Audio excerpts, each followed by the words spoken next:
नमस्कार सर्वांना. स्वागत आहे सर्वांचं ध्यास शिक्षणाचा या यूट्यूब चॅनलवरती. तर बघा, आज आपण 21 जानेवारी 2024 मध्ये पेपर 2 PYQ ॲनालिसिस करणार आहोत. तर बघा, ज्या विद्यार्थ्यांनी मराठी भाषा 2 हा पर्याय निवडला असेल, तर त्यांच्यासाठी ही प्रश्नपत्रिका आहे.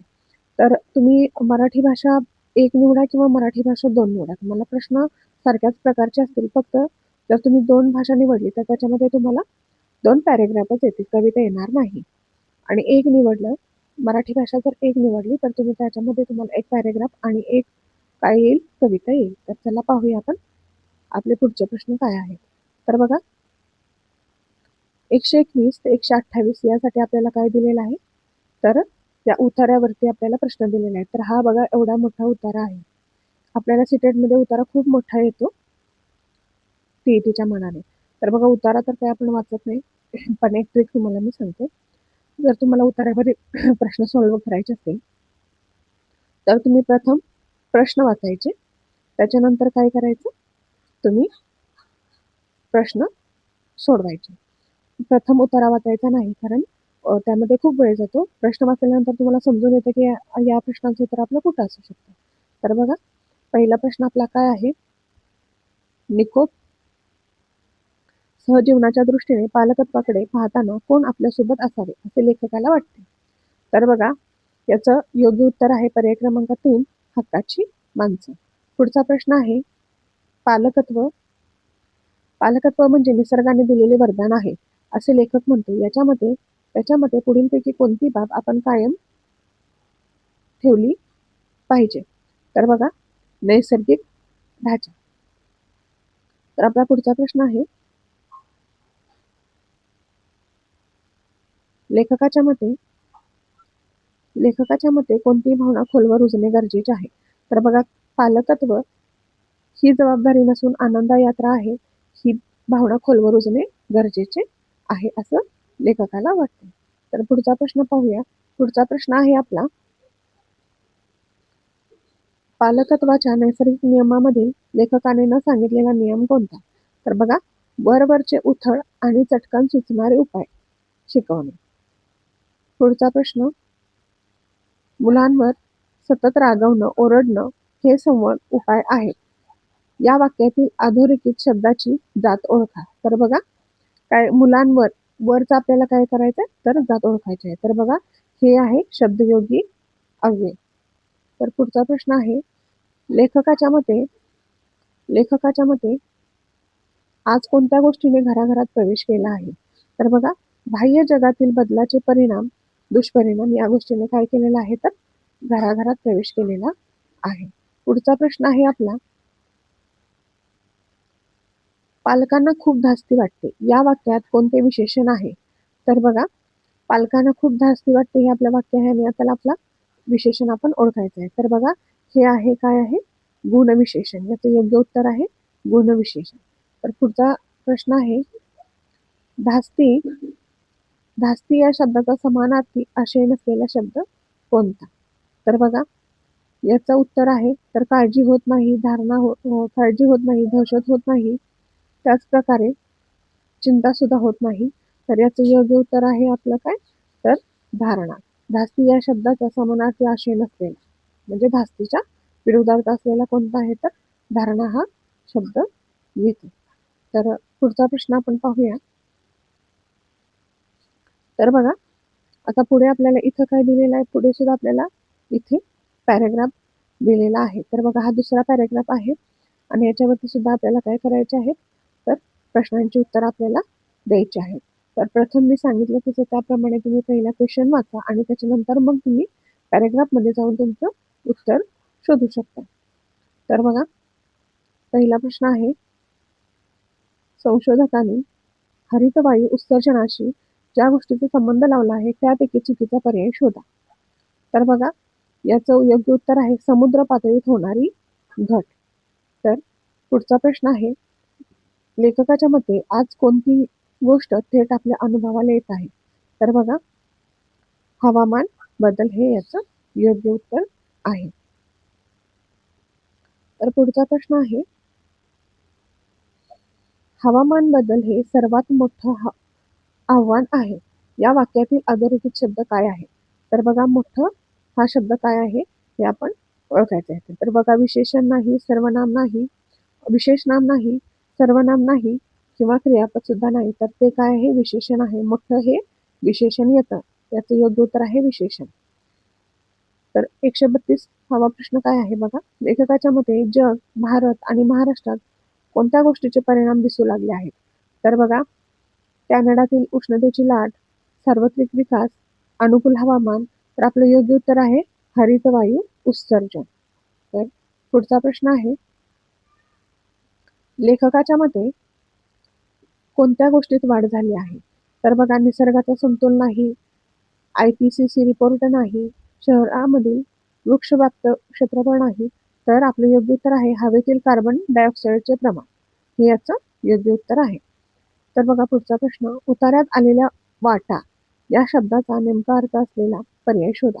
तर बघा वाटा हा शब्द आला आहे आपल्या उतारामध्ये आणि आता नेमका अर्थ असलेला आपण काय करायचं आहे पर्याय शोधायचा आहे. तर बघा 1 आहे विल्हेवाट, 2 आहे सहभागिता, 3 आहे मार्ग आणि 4 आहे रस्ता.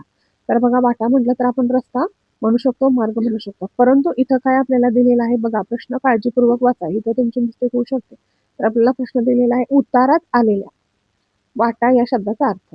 तर या उतार्यामध्ये वाटा याचा वेगळा अर्थ इथं दिलेला असू शकतो, जसं की मार्ग, रस्ता नव्हे. तर याचा योग्य उत्तर आहे आपलं सहभागिता. हे कुठं आलेलं आहे? आपल्या उतार्यामध्ये हे आलेलं आहे, म्हणून याचं योग्य उत्तर आहे सहभागिता. आपल्याला पर्याय आपल्या उतार्यानुसार आपल्याला उत्तर द्यायचं आहे, म्हणून वाटा या शब्दाचा नेमका अर्थ आहे सहभागिता. तर आपला पुढचा प्रश्न आहे प्रदूषण वाढले आणि शहरे सुजायला लागली. या वाक्यातील सामान्य नाम ओळखा. तर काय करायचं आहे? या वाक्याचं सामान्य नाम ओळखायचं आहे. तर बघा याचं सामान्य नाम आहे काय? शहर हे याचं सामान्य नाम आहे. पुढचा प्रश्न पाहूया. तर आपला पुढचा प्रश्न आहे बघा शैक्षणिक धोरणाशी रिलेटेड आहे. तर बघा भाषा शिक्षणाच्या संदर्भात राष्ट्रीय शैक्षणिक धोरण 2020 नुसार कोणते विधान योग्य नाही?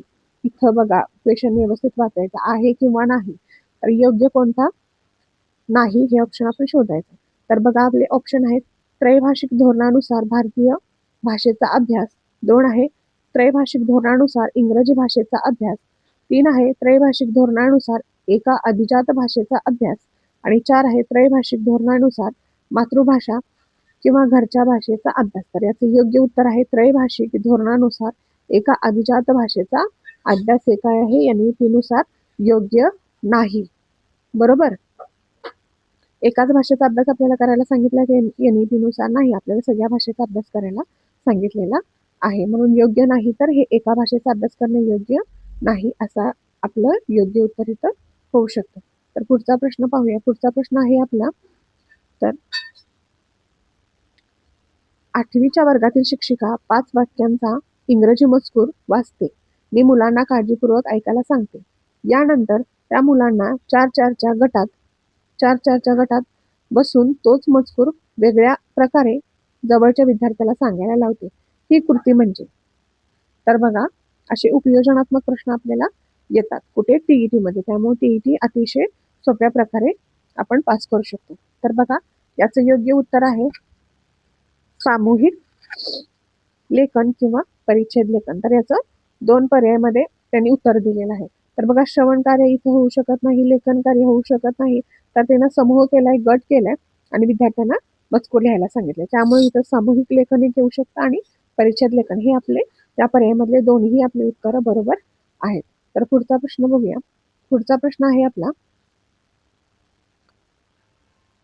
चांगले भाषिक लेखन शिकण्यासाठी पुढीलपैकी कोणत्या प्रक्रियेचा सहभाग असावा? तर बघा आपलं योग्य उत्तर आहे बुद्धिमंथन, मुद्द्याचे टाचन, आराखडा, कच्चा मसुदा, संपादन आणि अंतिम स्वरूप. हे आपले योग्य उत्तर आहे. पुढचा प्रश्न आहे भाषा शिक्षणाच्या संदर्भात कोणते विधान योग्य आहे? तर बघा कोणते विधान योग्य आहे इथं शेवटी आपण लक्ष द्यायचं आहे. इथं आपलं मिस्टेक होऊ शकते आहे किंवा नाही. तर बघा भाषेच्या मध्ये भाषा संदर्भात आपलं कोणतं योग्य विधान आहे? तर बघा पर्याय क्रमांक 1 आहे मूळ प्रथम भाषेचे ज्ञान द्वितीय भाषा शिकण्यात मदतरूप ठरते. 2 प्रथम भाषा शिकणे आणि दुसरी भाषा या पूर्णतः भिन्न आहेत. 3 मूळ प्रथम भाषेचे ज्ञान हे द्वितीय भाषा शिकण्यात अडथळा आणते. आणि 4, मूळ प्रथम भाषेच्या ज्ञानाचा द्वितीय भाषा शिकण्याशी काहीही देणे घेणे नसते. तर आपलं योग्य उत्तर आहे कोणतं? तर पर्याय क्रमांक 1 हे आपलं योग्य उत्तर आहे. मूळ भाषेचे ज्ञान द्वितीय भाषा शिकण्यात मदतरूप ठरते. तर पुढचा प्रश्न पाहूया. तर आपला पुढचा प्रश्न आहे बघा, इलाम हा इयत्ता 7वीचा विद्यार्थी असून त्याला कन्नड, मराठी आणि इंग्रजी भाषा बोलता येतात. घरी आपल्या पालकांशी तो या 4ही भाषात मुक्तपणे बोलतो आणि वर्गात तो हिंदी, कन्नड आणि इंग्रजीमधून बोलतो, कारण या भाषा त्याच्या मित्रांना व शिक्षकांना अवगत आहेत.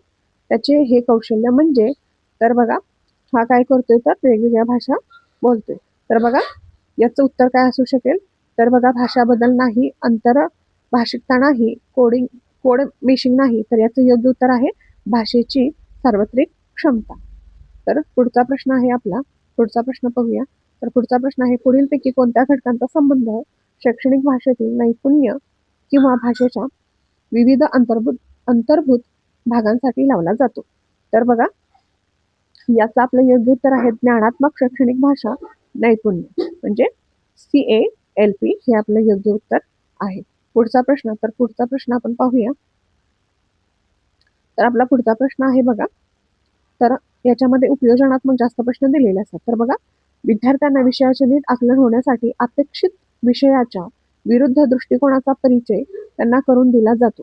या उपक्रमातून विद्यार्थ्यांच्या कोणत्या कौशल्याला उत्तेजन मिळते? तर बघा याचं योग्य उत्तर आहे चिकित्सक साक्षरता हे याचं योग्य उत्तर आहे. पुढचा प्रश्न बघूया. तर आपला पुढचा प्रश्न आहे, शब्द संग्रह शिकवण्यासाठी शिक्षिका वर्गात स्वयंपाक घरातील चमचा, प्लेट, भांडी, डबे आणि तवा घेऊन येते. भाषा शिक्षणात या वस्तूंना काय म्हणता येईल? तर बघा आपण सर्वसाधारणपणे ह्या घरगुती वस्तू जर आणल्या तर आपण याला सर्वसाधारणपणे काय म्हणू शकतो? तो स्वयंपाकाच्या वस्तू, शैक्षणिक साधने असं आपण म्हणू शकतो, किंवा जीवन संदर्भ असलेली संज्ञा आपण म्हणू शकतो. परंतु इथे आपण असं म्हणायचं नाही, इथे आपण रेलिया असं म्हणू शकतो, कारण हेच याचं योग्य उत्तर आहे. तुम्ही सर्च करून पाहू शकता, याचं रेलिया हेच उत्तर योग्य आहे. तर पुढचा प्रश्न आहे, समाजशास्त्र विषयाचे विद्यार्थी व्याख्यानातील मुख्य कल्पना आत्मसात करून त्यांच्या नोंदी टिपतात. हे कौशल्य म्हणजे काय? तर बघा हे कौशल्य म्हणजे अभ्यास कौशल्य आहे. याचं योग्य उत्तर आहे काय? अभ्यास कौशल्य. तर आपला पुढचा प्रश्न पाहूया. पुढचा प्रश्न आहे, शिक्षणाचे फलित विद्यार्थ्याला मदतरूप ठरते.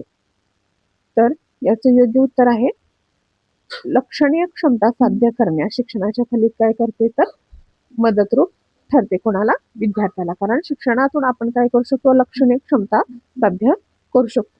पुढचा प्रश्न आहे, भाषा.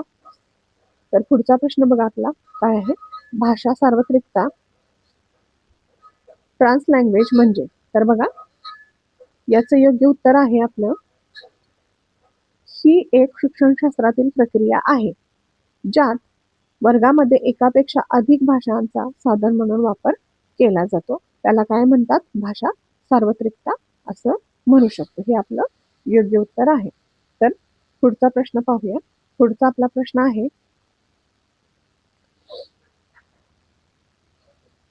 एका लहान मुलाची गोष्ट वाचल्यानंतर तिला होणारा मानसिक त्रास आणि शारीरिक वेदनांना ती किती धैर्याने सामोरे जाते याची तुम्हाला जाणीव होते. तुम्ही त्या मुलीला कौतुक करणारे पत्र लिहा. 120 शब्दात ते पत्र तुम्ही लिहायचं आहे. तर बघा काय करायचंय, एका मुलीला त्रास झालाय आणि तिनं काय केलंय की याची जाणीव आपल्याला झाल्यानं आपण काय करायचंय, ते पत्र लिहायचं. तर बघा इथं आपण काय लिहू शकतो? तर अंदाजच व्यक्त करू शकतो ना. त्यामुळे इथं काय झालं तर अंदाजित प्रश्न हे आपलं योग्य उत्तर आहे. स्वैर इथं येत नाही, भावदर्शी इथं येत नाही, आपला भाव आपण इथं सांगत नाहीये. तर आपल्याला काय वाटतं ते आपण इथं सांगणार आहे, म्हणून अंदाजित प्रश्न हे इथं येऊ शकतो. पुढचा प्रश्न आहे, त्रिभाषा धोरणाच्या संदर्भात पुढीलपैकी कोणते विधान योग्य आहे? तर बघा त्रिभाषा धोरण NEP 2020 मध्ये आपल्याला सांगितलेलं आहे. तर बघा सर्व मुले त्यांच्या शिक्षणाची सुरुवात त्यांच्या मातृभाषेत, घरच्या भाषेत करतात आणि हायस्कूलचे शिक्षण पूर्ण होईपर्यंत किमान 2 भाषा संपादित करतात. बरोबर? आपण आपलं शिक्षण मातृभाषेतून सुरू करतो, घरच्या भाषेतून शिकतो आणि आपलं हायस्कूल पूर्ण होईपर्यंत आपण किमान 2 भाषा तर संपादित केलेल्या असतात. हे आपण आपल्या अनुभवावरून सुद्धा सांगू शकतो. त्यामुळे आपलं योग्य उत्तर पर्याय क्रमांक 2 हेच आहे. तर पुढचा प्रश्न बघा. पुढीलपैकी कोणती पद्धती मौखिक सराव आणि भाषेच्या मूलभूत घटकात नैपुण्य याला भाषा अध्ययनाचा अनिवार्य भाग मानते? तर बघा, याचं योग्य उत्तर आहे काय? श्रव्य भाषिकता हे याचं योग्य उत्तर आहे. मौखिक सराव आणि भाषेच्या मूलभूत घटकात नैपुण्य. तर काय येतं? श्रव्य भाषिकता. तर आपला पुढचा प्रश्न आहे आणि शेवटचा प्रश्न, तर हा आहे निर्देशक ज्ञान म्हणजे. तर याचं योग्य उत्तर आहे व्याकरणातील घटकांविषयी जाणणे म्हणजे निर्देशित ज्ञान हे होय. तर बघा, आज आपण पाहिलेले आहे 21 जानेवारी 2024 मराठीचा क्वेश्चन पेपर PYQ. तर तुम्हाला व्हिडिओ आवडला असेल तर लाईक, शेअर आणि सबस्क्राईब करायला नक्कीच विसरू नका. धन्यवाद.